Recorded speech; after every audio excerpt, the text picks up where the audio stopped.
కేంద్ర సాయ మంత్రి బండి సంజయ్ తో గోషామహల్ ఎమ్మెల్యే రాజాసింగ్ సమావేశమయ్యారు. ఈ సందర్భంగా రాజాసింగ్ పై బండి సంజయ్ ఆసక్తికర వ్యాఖ్యలు చేశారు. రాజాసింగ్ బీజేపీలో చాలా సీనియర్ నాయకుడని, హిందూ ధర్మం కోసం పోరాడే కత్తర్ హిందువు అని ప్రశంసించారు. హిందూ సంస్కృతిపై దాడి జరిగిన ప్రతిసారి రాజాసింగ్ తన ప్రాణాలను తెగించి పోరాడారని కొనియాడారు. పాత బస్తీలోని ఆకాష్ పురి హనుమాన్ దేవాలయంలో పూజలు చేసిన అనంతరం రాజాసింగ్ తో బండి సంజయ్ సమావేశమయ్యారు. రాజాసింగ్ ఇటీవల తెలంగాణ బీజేపీ అధ్యక్షుడు కిషన్ రెడ్డి లక్ష్యంగా విమర్శలు చేశారు. ఈ క్రమంలో ఈ భేటీ ప్రాధాన్యతను సంతరించుకుంది. బీజేపీ కార్యక్రమాలకు అందుబాటులో ఉండాలని రాజాసింగ్ కు సంజయ్ సూచించారు. సమస్యలు మెల్లిగా సర్దుకుంటాయని అన్నారు. ఆకాష్ పురి హనుమాన్ టెంపుల్ మా రాజాబాయి యొక్క సెంటిమెంట్ టెంపుల్. ఈ ప్రాంతంలోని ప్రజలందరూ కూడా ఒక సెంటిమెంట్ టెంపుల్, ఒక పవర్ఫుల్ టెంపుల్. ఇది గతంలో కూడా నేను వచ్చి దర్శనం చేసుకోవడం జరిగింది. ఒక వైబ్రేషన్స్ వస్తున్నాయి, ఇక్కడికి వస్తే వైబ్రేషన్స్ వస్తున్నాయి.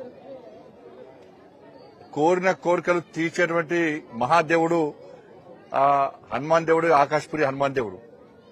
కాబట్టి నేను రాజాబాయితో మాట్లాడినప్పుడు ఇలా హనుమాన్ జయంతి సందర్భంగా ఇలా పూజ ఉందని చెప్పినాక నేను కూడా వస్తా అని చెప్పి ఈరోజు కేవలం దర్శనం కోసం మాత్రమే రావడం జరిగింది. తప్పు చేస్తే ఇది టీఆర్ఎస్ పార్టీ బీఆర్ఎస్ పార్టీ కాదు.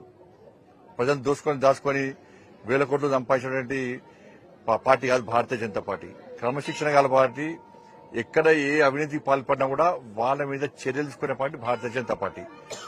బయట పెడతా ఎందుకు బయట పెడతారు? మన ఆధారం బయట పెట్టచ్చు కదా. ఎవరు ఆయన? రాజాసింగ్ గారు భారతీయ జనతా పార్టీ సీనియర్ నాయకుడు. ఇద్దరం కలిసే ఉన్నాము. రాజాసింగ్ గారు భారతీయ జనతా పార్టీకి 4వ ఎమ్మెల్యే. ఒకప్పుడు ఏకైక ఎమ్మెల్యే. ధర్మం కోసము, సనాతన ధర్మం కోసము, సమాజం కోసము, భారతీయ జనతా పార్టీ సిద్ధాంతానికి లోబడి సిద్ధాంతం కోసం పనిచేసేటువంటి ఒక కమిట్మెంట్ వల్ల కట్టర్ కార్యకర్త రాజాసింగ్ గారు. ఏమిలో మీరు రాస్తున్నారు, మీరు క్రియేట్ చేస్తున్నారు.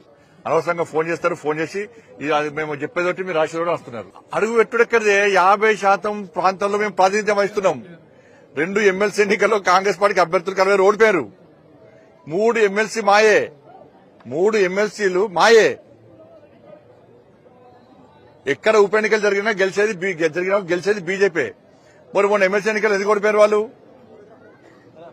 ఇలా హైదరాబాద్ లోకల్ బాడీ ఎలక్షన్స్ లో వాళ్ళ క్యాండిడేట్ ఎందుకు లేరు? ఎంఏం పార్టీకి ఎందుకు సపోర్ట్ చేస్తున్నారు? వాళ్ళ క్యాండిడేట్ లేరు. అంటే హైదరాబాద్ ను ఎంఏం పార్టీకి అప్పచెప్దామని కాంగ్రెస్ పార్టీ బీఆర్ఎస్ పార్టీ చూస్తున్నది. రాజాబాయి మేము ఇద్దరం కలిసి విజ్ఞప్తి చేస్తున్నాం బీఆర్ఎస్ పార్టీ, కాంగ్రెస్ పార్టీ కార్పొరేటర్లకు. మీ గుండె మీద చేసుకుని ఒక్కసారి ఆలోచించారు.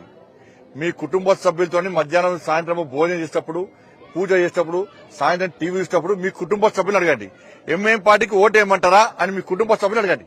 గౌరవ కార్పొరేటర్లకు విజ్ఞప్తి చేస్తున్నాం మేము.